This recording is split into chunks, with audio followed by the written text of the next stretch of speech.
மாற்றம் நடந்தது என்ன?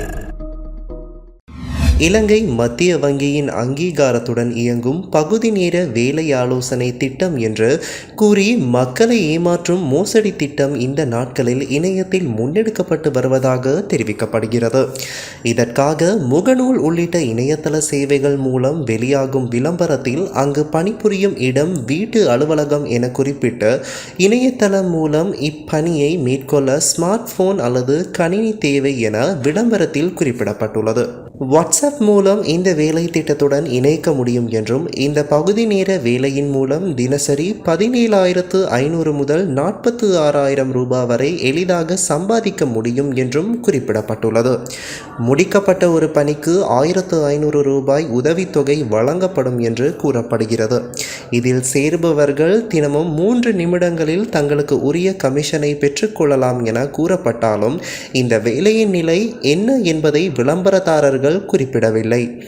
இதில் சம்பந்தப்பட்டவர்கள் பதிவு செய்ய 2,000 ரூபாவை கணக்கில் வரவு வைக்க வேண்டும் என்றும் அதன் பிறகு அவர்களுடன் இணைக்கப்பட்ட தொலைபேசி இணைப்பு இந்த மோசடி ஆட்கடத்தல்காரர்களால் துண்டிக்கப்படும் என்றும் கூறப்படுகிறது. இலங்கை மத்திய வங்கி ஈடுபட்டுள்ளதாக அறிவித்ததன் காரணமாக இந்த இணைய மோசடியில் பெருமளவானோர் சிக்கியுள்ளதாகவும் தெரிவிக்கப்படுகிறது. ஆஸ்திரேலியா செல்லும் விமானத்தில் பயணித்த பெண் ஒருவரை பாலியல் துஷ்பிரயோகத்துக்கு உட்படுத்திய குற்றச்சாட்டின் பேரில் இலங்கையர் ஒருவருக்கு எதிராக நீதிமன்றில் தொடரப்பட்ட வழக்கில் குற்றம் சாட்டப்பட்டவருக்காக நாட்டை விட்டு வெளியேற தடை விதிக்கப்பட்டுள்ளது.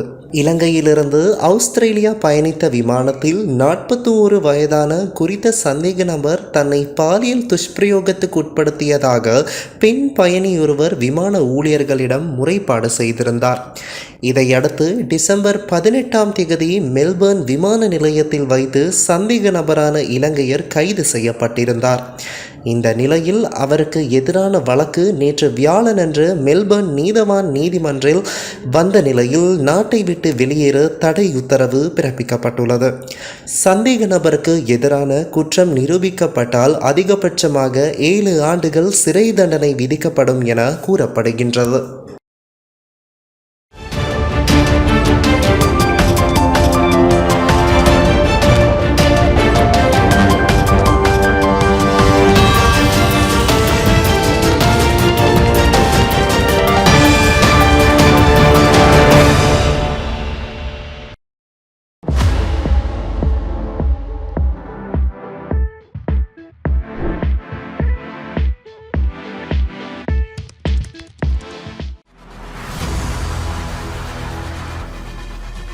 இலங்கையில் முதல் நிலை முதற்தர செய்தி வழங்குனர் வீரகேசரியின் குறுந்தகவல் செய்திகளை உடனுக்குடன் தமிழில் பெற்றுக்கொள்ள டயலாக் வலையமைப்பிலிருந்து REG இடைவெளி வீக்கி என்று பதிவிட்டு 87 960 என்ற எண்ணுக்கு குறுஞ்செய்தி ஒன்றை அனுப்புங்கள்.